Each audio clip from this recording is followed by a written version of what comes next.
नमस्कार, क्राइम तक देख रहे हैं आप। मैं आपके साथ वर्णता वाजपेयी।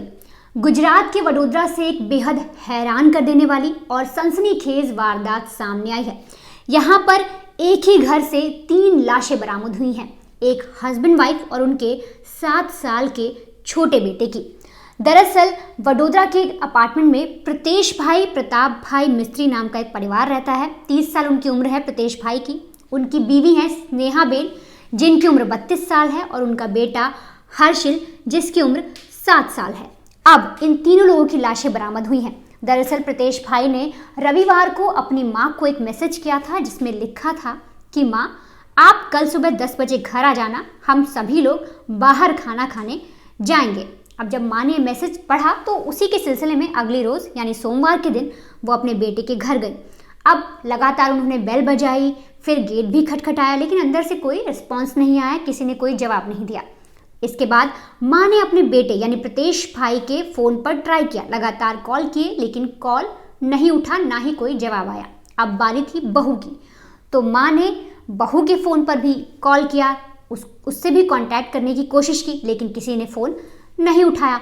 अब ऐसे में मां घबरा गई, उनके हाथ पैर फूल गए।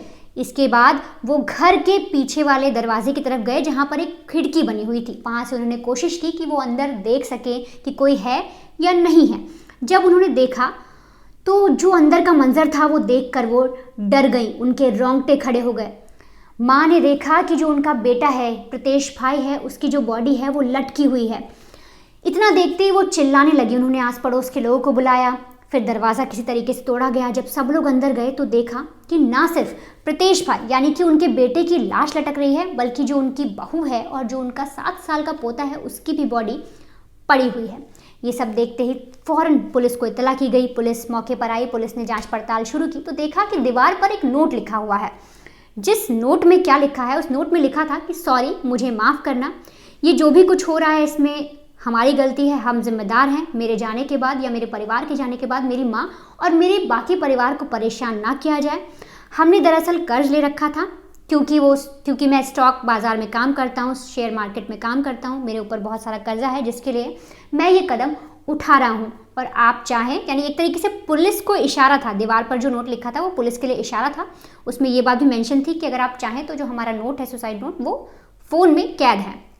अब जब पुलिस ने ये सारी चीज़ें देखी, सिलसिलेवार तरीके से एक एक स्टेप में हर कहीं कर्जे की बात है, तो पुलिस इस पूरे मामले की जांच अब सुसाइडल एंगल से कर रही है। वो ये पुलिस पता लगाने की कोशिश कर रही है कि किन लोग थे, कौन से वो लोग थे जिन्होंने जो प्रतेश भाई हैं उन्हें कर्जा दे रखा था। क्या वो लोग किसी तरीके का मेंटली टॉर्चर कर रहे थे, उन्हें दबाव बना रहे थे, उनकी फैमिली को थ्रेट कर रहे थे, क्या ऐसी वजह रही, क्या किसी भी तरीके से वो ऐसे तनाव में थे कि वो सुसाइड करने पर मजबूर हो जाएं, और ना सिर्फ सुसाइड बल्कि अपनी फैमिली, अपने जो उनका बेटा है 7 साल का, उसे भी मारने पर मजबूर हो जाएं।